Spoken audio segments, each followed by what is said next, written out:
Halo sobat, kembali lagi di RD Channel. Sebelum melanjutkan pembahasannya, bagi yang belum subscribe channel ini, silakan subscribe supaya channel ini lebih berkembang lagi dan supaya gua rajin upload videonya lagi. Dan supaya bisa memberikan informasi yang edukatif dan informasi yang positif. Gue mau berterima kasih kepada kalian yang sudah mendukung RD Channel dari awal. Ya berkat kalian RD Channel masih ada sampai sekarang, dan itu berkat kalian semua. Jadi gue berterima kasih banget. Semoga kebaikan kalian dibalas oleh Allah Subhanahu wa Ta'ala. Amin.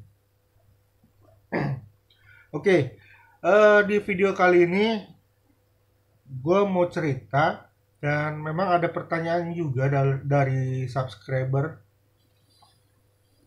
yang nge-DM gue waktu itu. Subscriber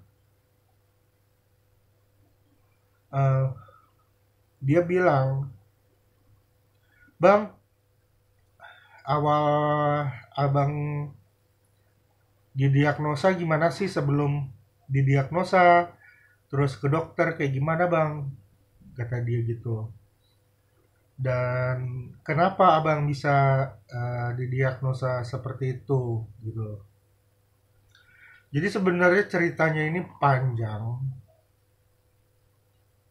Jadi gini deh, di awal tahun 2020 itu zaman-zamannya COVID ya, pembatasan gitu kan. Dan ya gue akhirnya terkena dampak COVID. Dan di situ gue mulai goyang lah istilahnya. Mental gue mulai goyang. Gue merasa gagal. Dan buat yang belum tahu ya, gue itu udah nikah. Jadi ya pas COVID itu gue terdampak COVID, gue mulai goyang lah mental gue gitu. Tapi gue belum tahu di situ gue kenapa. Jadi gue demennya itu, sukanya itu ya di rumah aja gitu, di kamar, nggak mau keluar. Dan di diri gue merasa, oh ini udah selesai, semuanya ini udah selesai. Bagi gue nggak ada tujuan hidup lagi. Dan ya kurang lebih sampai setahun itu 2020, terus masuk ke 2021 itu lebih parah. Kalau di awal-awal tahun 2020 tuh, tahun-tahun 2020,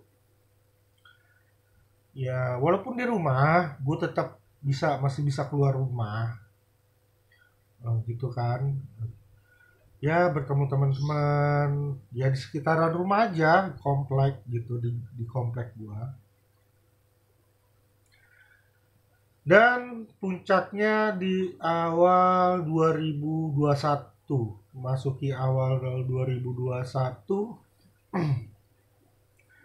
ya gue merasa makin gagal karena nggak ada yang bisa gue kerjakan. Di situ gue mikir, gue gagal jadi seorang suami, gue nggak bisa apa-apa. Hingga akhirnya berjalannya waktu, ya udah, gue di kamar, jadi hanya merenung, menyalahkan diri sendiri.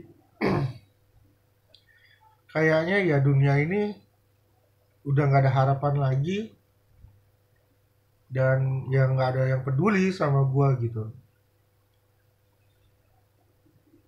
Dan istri gue melihat gue seperti itu kayak, "Eh, coba deh," kata istri gue gitu kan, "ke dokter." Soalnya waktu di 2021 tuh gue sering mual, gemetar, lalu keluar keringat dingin, sering kepala keleyangan seperti itu. Sering itu gue alamin. Dan ya memang beberapa kali itu gue ke puskesmas untuk ngecek lambung, katanya ada lambung. Hanya itu aja. Dan di akhir-akhir 2021, di akhir tahun 2021 itu makin parah. Gue merasa mualnya sering, intensitasnya, lalu ya gemetar sampai mual, keringat dingin, kelayangan. Lalu suatu ketika gue coba untuk keluar rumah. Gue bertemu teman-teman gue. Ya ngobrol-ngobrol seperti biasa. Dan akhirnya teman gue minta rokok saat itu. Dan posisi gue waktu itu memang lagi mual juga gitu, rada-rada mual. Temen gue minta rokok, gue kasih lah rokoknya kan, rokok gue nih. Pas gue kasih, dia ngeliat tangan gue. Lah, tangan lo kenapa? Kok gemetar? Kata dia gitu. Nah di situ gue makin panik tuh. Gue makin menjadi tuh. Wow, keringat gue banyak banget, keringat dingin. Terus temen gue tuh, kenapa lo sakit? Enggak, gue bilang gitu kan. Nah pada saat itu di pikiran gue, wah gue kenapa nih? Gue kenapa nih gitu kan? Kok gue begini lagi nih? Ya. Enggak, akhirnya dari situ gue langsung pulang. Udah gue di kamar aja kan. Gue mikirin itu terus. Hingga akhirnya ya memang ada kesulitan untuk tidur juga. Selama gue merasakan itu sulit tidur, akhirnya gue datang ke puskesmas.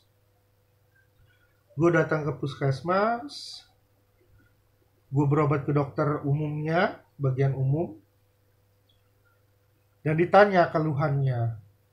Gue ceritakan semua keluhannya. Akhirnya dokter umumnya bilang, mungkin kamu mesti ke ini deh, ke poli jiwa, katanya gitu. Lah, emang saya kenapa? Gue gitu kan.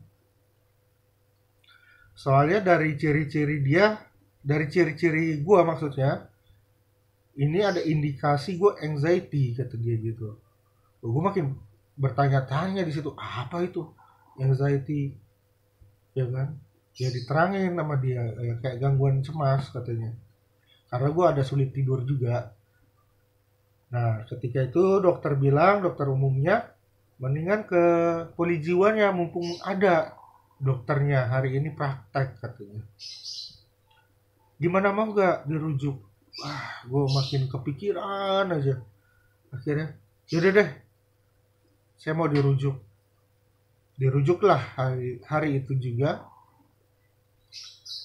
Dan akhirnya gue bertemu dengan psikiaternya di puskesmas. Dan apa yang lo tahu coba? Pas gue bertemu dengan dokternya, gue cuma bisa, aneh sih ini menurut gue nih aneh, gue cuma bisa nangis aja gue. Dokternya sih diem aja ngeliatin gue, ngasih tisu. Udah gue nangis sampai gue ada sekitar 15 menit. Akhirnya gue mereda. Ditanya kenapa gitu, ya gue ceritakan semuanya. Gue merasakan nggak enak di perut, terus gue merasa udah nyerah sama hidup. Semuanya gue ceritain. Akhirnya di situ, di pertemuan awal, gue didiagnosa depresi. Dikasihlah gue antidepresan jenis golongan trisiklik, amitriptilin namanya. Dan lalu psikiaternya bilang, kamu juga mesti ke psikolog. Ya dalam hati gue, aduh makin parah nih.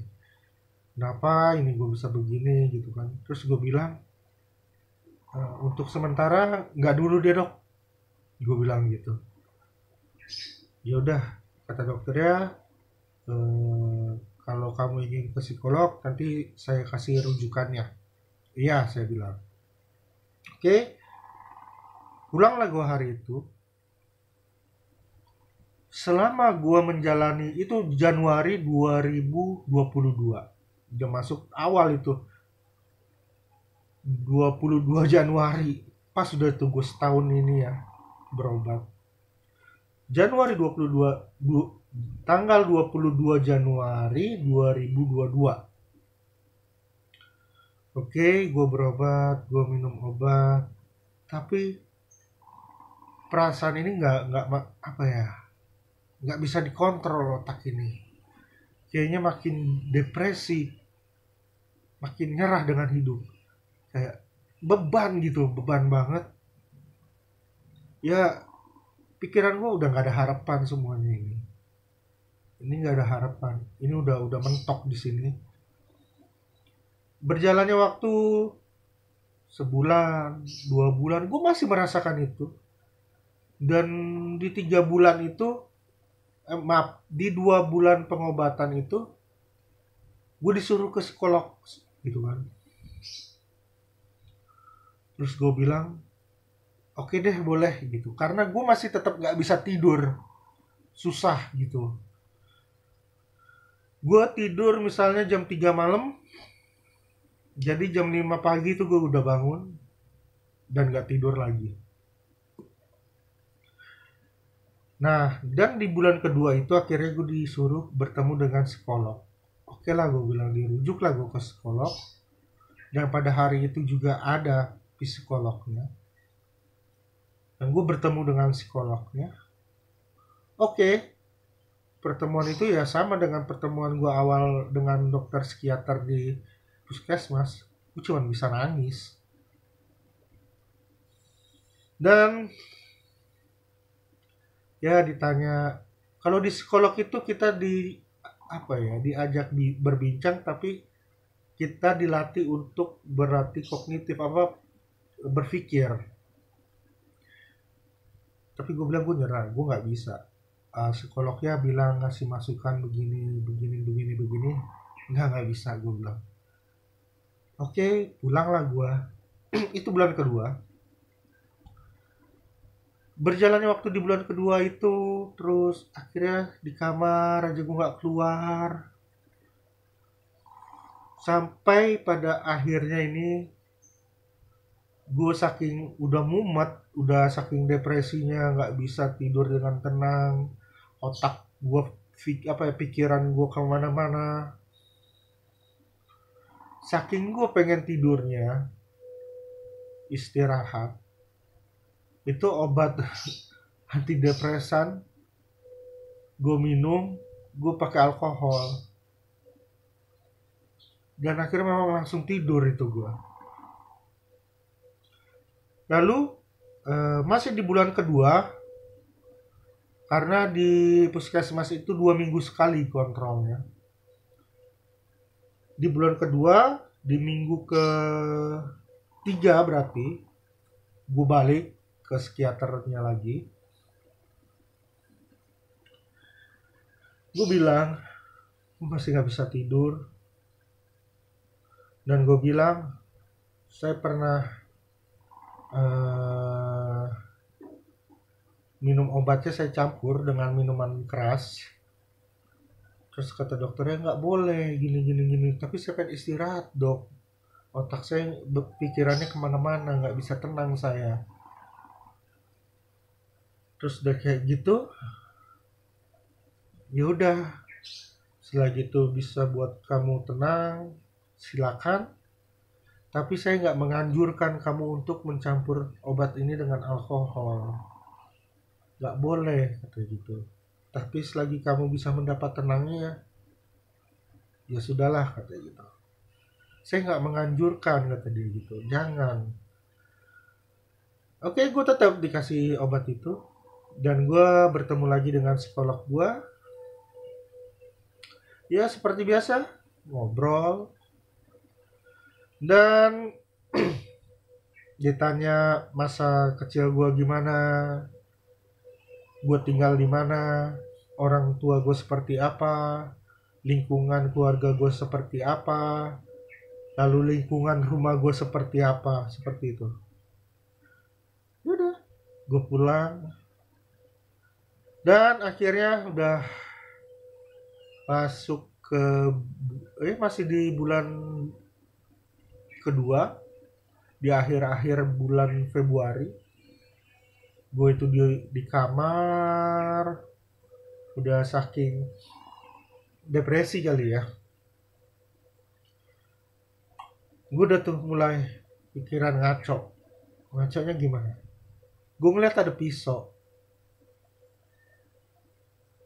Wah udahlah, nih udah emang udah nggak ada harapan. Gue sakit, dan kalau gue mau ada kegiatan pun orang nggak akan bisa nerima gue. Dan memang dari awal nggak ada yang nggak ada apa ya, dari awal nggak ada yang bisa nerima gue. Gue cuman sendiri.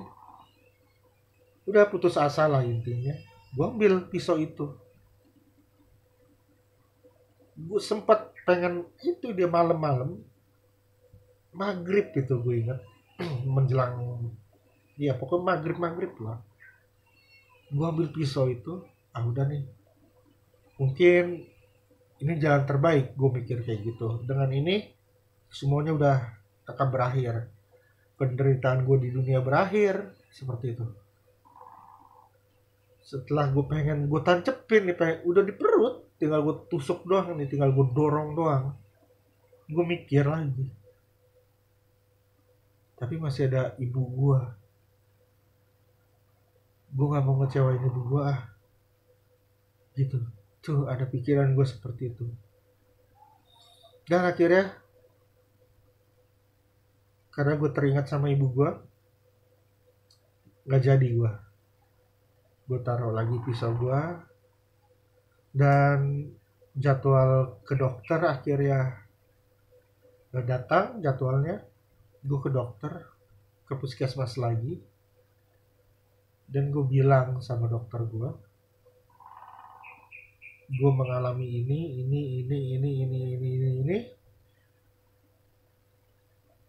dan gue ke psikolog juga, gue udah cerita juga semuanya, gue gini, melakukan ini.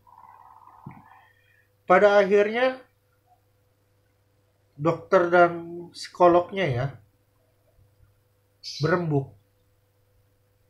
Waktu itu gue ada di ruangan dokternya nih, psikiater di puskesmas. Kamu tunggu di sini ya, saya mau ketemu psikolognya. Iya dok. Bertemulah dia, ada sekitar setengah jam, gue nunggu lama itu. Dokternya balik ke ruangan, dan singkat cerita, ya kamu mesti dirujuk ke rumah sakit. Ke rumah sakit dok? Maksudnya RSJ gitu? Oh enggak katanya, karena di sini obat-obatannya terbatas, nggak ada obat-obatan yang penenang lainnya kata dia, dan antidepresannya cuma itu doang yang bagus katanya. Jadi kamu mesti dirujuk. Gue bilang makin parah, makin keringat dingin, gemeter, kayak gejala itu terus ada. Oke lah, gue nurut. Pada saat itu gue nurut aja. Ya, oke gue dirujuk. Dan akhirnya ya gue dirujuk. Nah setelah gue dirujuk, akhirnya gue ke rumah sakit. Ya akhirnya seperti ini. Gue didiagnosa panic disorder dengan agorapobia. Dan ya bertepatan tanggal ini 22 Januari tahun 2022 gue awal pengobatan ke psikiater. Jadi ini udah setahun sekarang, tanggal 22 Januari tahun 2023. Gue sudah setahun minum obat dan banyak pengalaman yang wow menurut gue gitu. Ternyata nggak bisa dianggap remeh penyakit mental itu. Jadi ya